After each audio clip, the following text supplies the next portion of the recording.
গতকাল অর্থাৎ ৩রা আগস্ট রাজ্য বিধানসভায় পাশ হয়ে গেল ধর্ষণ বিরোধী বিল। তবে একটা কথা সত্যি, এই বিল কিন্তু পাশ হয়ে যেটা লেখা থাকবে যে সর্বসম্মতিক্রমে, অর্থাৎ শাসক দল প্রস্তাব এনেছে এবং সেই বিলকে সমর্থন করেছে প্রধান বিরোধী দল সহ বিরোধী দল। প্রধান বিরোধী দল বিজেপিতে রয়েছে, সমর্থন জানিয়েছে। পাশাপাশি আইএসএফের একজন বিধায়ক রয়েছে, আশা করা হয় তিনিও সমর্থন জানাবেন। কিন্তু সবচেয়ে যেটা বড় প্রশ্ন, যে সর্বসম্মতিক্রমে বিল তো পাশ হলো, কিন্তু রাজনীতি মুক্ত কি ছিল? না। গতকাল রাজ্য বিধানসভায় সারাদিন শুধু রাজনীতিই হয়েছে। রাজনীতি মুক্ত হয়ে সর্বসম্মতিক্রমে এই বিল পাশ হয়নি। একদিকে যেমন দেখা যায় রাজ্যের শাসক দল বিরোধীদের বিধছেন, কটূক্তি করতে ছাড়ছেন না। রাজ্যের মুখ্যমন্ত্রী মমতা বন্দ্যোপাধ্যায়, তিনি যেমন দেশের প্রধানমন্ত্রী নরেন্দ্র মোদী, স্বরাষ্ট্রমন্ত্রী অমিত শাহ পদত্যাগ দাবি করেছেন। পাশাপাশি রাজ্যের বিরোধী দলনেতা শুভেন্দু অধিকারীর পদত্যাগও দাবি করেছেন এবং তিনি এও বলেছেন যে প্রধানমন্ত্রী নরেন্দ্র মোদী ব্যর্থ, অমিত শাহ ব্যর্থ এই ধর্ষণ বিরোধী বিল আনতে। পাশাপাশি তিনি এও উল্লেখ করেন যে ধর্ষণ একটা সামাজিক ব্যাধি, অর্থাৎ এ সারা দেশেই রয়েছে, এমনই উল্লেখ করেন। এরও পাল্টা শুরু করে দেন রাজ্যের বিরোধী দলনেতা শুভেন্দু অধিকারী। তিনি পরপর টেনে আনেন। তার বক্তব্যের মূল প্রথমেই ছিল পার্ক স্ট্রিট 2012 সালে যে পার্ক স্ট্রিটে ধর্ষণ হয়েছিলেন তুলে ধরেন সেই তথ্য, এবং সেখানে মুখ্যমন্ত্রী যে মন্তব্য, সেই মন্তব্য নিয়েও কটাক্ষ করেন। পাশাপাশি তিনি বলেন সিউড়ির ধর্ষণ নিয়ে তিনি কথা বলেন, কামদুন নিয়েও মুখ্যমন্ত্রী বিবৃতি সঠিক ছিল না। পাশাপাশি তিনি টেনে হাঁসখালিতেও মুখ্যমন্ত্রী যে কথা বলেছিলেন যে লাভ অ্যাফেয়ার ছিল বা প্রেগনেন্ট ছিল এরকম কিছু একটা মন্তব্য করেন, সেটা নিয়েও কটাক্ষ করেন। টেনে আনেন কালিয়াগঞ্জ। ফলে বিরোধী দলনেতা শুভেন্দু অধিকারী কিন্তু পাল্টা এর বিবৃতি দেন। পাশাপাশি তিনি এও বলেন যে তার যে মূল বক্তব্য যেটা ছিল দাবি এক, দফা এক, মুখ্যমন্ত্রী পদত্যাগ, এমনও দাবি করেন বিধানসভায় দাঁড়িয়ে, যেখানে ধর্ষণ বিরোধী একটা বিল পাস হচ্ছে রাজ্য বিধানসভায়, এমনকি সর্বসম্মতিক্রমে। সেই বিলও কিন্তু রাজনীতি মুক্ত হতে পারল না। বিরোধী দলনেতা যখন বলেন দাবি এক, দফা এক, মুখ্যমন্ত্রী পদত্যাগ, তার দলের অন্য বিধায়করাও সেই স্লোগানকে সমর্থন করেন। ফলে তুমুল হট্টগোল বেঁধে যায় রাজ্য বিধানসভায়। পাশাপাশি যদিও শেষ পর্যন্ত বিলটি পাস হয়ে বিধানসভার স্পিকার বিমান বন্দ্যোপাধ্যায় তিনি শুভেন্দু বাবুকে বলেন যে তার প্রস্তাবগুলো দেওয়ার জন্য বা কী কী থাকবে সেটা, কিন্তু তা সত্ত্বেও হট্টগোল কিন্তু বাদ যায়নি রাজ্য বিধানসভাতে। অর্থাৎ তুমুল বাদানুবাদ চলে। কারণ একদিকে যেমন এই আজ যে বিলটি একটা ঐতিহাসিক দিন পশ্চিমবঙ্গের ক্ষেত্রে, তার কারণ আমরা জানি যে আরজিকর কাণ্ড যে ঘটনা ঘটেছে, মহিলা চিকিৎসকের ধর্ষণ এবং খুন, তারপরেই তো গোটা বাংলা নড়ে চলে। এমনকি একটা জিনিস সত্যি, যে আমরা যদি দেখি পশ্চিমবাংলার রাজনীতি, যখন কংগ্রেস ক্ষমতায় ছিল, প্রধান বিরোধী সিপিএম, তারা কিন্তু আন্দোলন মুখর ছিল, এমনকি আন্দোলন সংগঠিত করেছিল।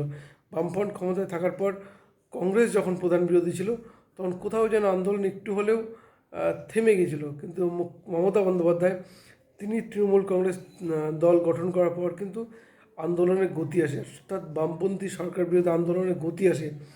এবং সিঙ্গুর নন্দীগ্রামের পর আমরা কিন্তু দেখেছি স্বতঃস্ফূর্ত আন্দোলন গোটা বাংলায়। শাসক দল তৃণমূল কংগ্রেস তো আন্দোলনে ছিলই, মাঠে ময়দানে তো ছিলই, পাশাপাশি বুদ্ধিজীবীরা, বিভিন্ন স্তরের মানুষ কিন্তু সেই আন্দোলনে সামিল হয়েছেন, কোথাও রাজনীতির পতাকা নিয়ে, কোথাও পতাকার বাইরেও। সুতরাং এক কথায় বলে যে সরকার বিরোধী যে জনমত, সেটা কিন্তু বোঝা গেছে, বা সরকার পদক্ষেপের যে কোথাও ভুল ভ্রান্তি, এটা কিন্তু আন্দোলনের মাধ্যমে বোঝায়। এরপর তৃণমূল কংগ্রেস 2011 থেকে ক্ষমতায়, প্রথমে বামপন্থীরা প্রধান বিরোধী ছিলেন, তারা কিন্তু আন্দোলন সেভাবে সংগঠিত করতে পারেননি। আরও একটা কারণ, যে 34 বছর ক্ষমতায় ছিলেন, সব সদ্য ক্ষমতাচ্যুত হয়েছেন, ফলে তাদের পক্ষে সেইভাবে নিজেদের মেলে ধরাটা হয়তো সম্ভব হয়ে ওঠেনি, বা তাদের ভুলভ্রান্তি নিয়ে অনেক জবাব দেওয়া সম্ভব হয়ে ওঠেনি, যার ফলে তারা কিন্তু সেভাবে আন্দোলনটা গড়ে তুলতে পারেনি। কংগ্রেসও পারেনি, এমনকি বিজেপি, যারা 2019 থেকে রাজ্যের বিরোধী দলের ক্ষমতা দখল করে বসে আছে, তারাও কিন্তু আন্দোলন সেভাবে সংগঠিত করে উঠতে পারেনি। আন্দোলন করেছে, মাঝখানে বকটুই এত বড় কাণ্ড ঘটে গেল, আন্দোলন আবার থেমে গেল। পাশাপাশি যে কোনো ইস্যু নিয়ে সেটা একদিন বা দুদিন, শিক্ষক নিয়োগ দুর্নীতি, বামপন্থীদের আন্দোলন ছিল, বামপন্থীদের দীর্ঘদিন আন্দোলন চলেছে, পরবর্তীতে বিজেপি থেকে টেনে নেওয়ার চেষ্টা করে। ডিএ আন্দোলন সেটাও তাই, বামপন্থীরা নেতৃত্বের অভাবেই আন্দোলন থেকে হারিয়েছে। আনিস খান কাণ্ডে বামপন্থী কিন্তু তুমুল আন্দোলন গড়ে তুলেছিল, এমনকি তাদের কোনো সেরকম ফিগার না থাকা সত্ত্বেও কিন্তু এই আন্দোলন সাড়া ফেলে দিয়েছিল গোটা বাংলায়। কিন্তু দেখা যায় প্রধান বিরোধী দল বিজেপি, তারা তাদের হাতে জনপ্রতিনিধি থাকলেও তারা কিন্তু সেই আন্দোলন সংগঠিত গড়ে তুলতে পারছিল না। অর্থাৎ বাংলা কিন্তু স্বতঃস্ফূর্ত আন্দোলন অনেকদিন থেকে দেখতে পাইনি। এই আরজিকর কাণ্ড কিন্তু সেটাই দেখিয়ে দিল। একদিকে যেমন চিকিৎসকরা তো রয়েছেন, চিকিৎসক, জুনিয়র চিকিৎসক, তারা আন্দোলনে রয়েছেন, শিক্ষক থেকে শুরু করে সমস্ত বিভিন্ন স্তরের মানুষ, কলাকুশলীরা, কবি, সাহিত্যিক, লেখক, অভিনেতা, অভিনেত্রীরা, তারাও কিন্তু আন্দোলনে সামিল। এমনকি দেখা যায় গতকাল যেখানে জুনিয়র ডাক্তাররা কলকাতা পুলিশের বিরুদ্ধে লালবাজার অভিযান করছিলেন, সেখানে পৌঁছান অভিজিৎ গঙ্গোপাধ্যায় এবং তাকেও কিন্তু গো ব্যাক স্লোগান শুনতে হয়।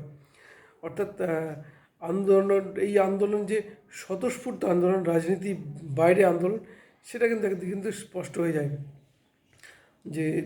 কিন্তু সে একটা জিনিস সত্যি যে এই যে 14ই আগস্ট যেটা হলো রাত দখল, পাশাপাশি যে আরজিকর নিয়ে সারা দেশে we want justice, justice for RG Kar যেসব চলছে গোটা বাংলায়, তো একটা জিনিস সত্যি যে এই আন্দোলন কিন্তু স্বতঃস্ফূর্ত আন্দোলন।